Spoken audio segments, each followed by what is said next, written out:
Are you stuck with obsolete products cluttering your Odoo dashboard because the delete button is hidden?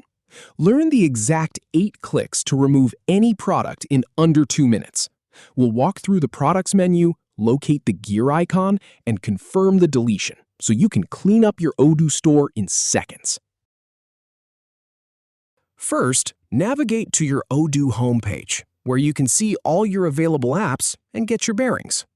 Then, click on the Sales app to open it up and start working with your products.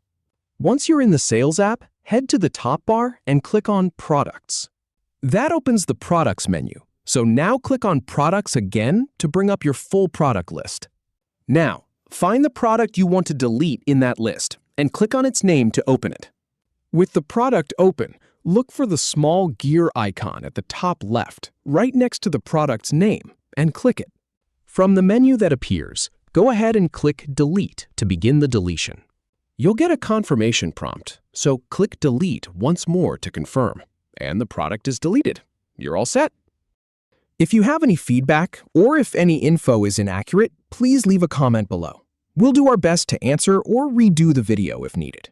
Thanks for watching.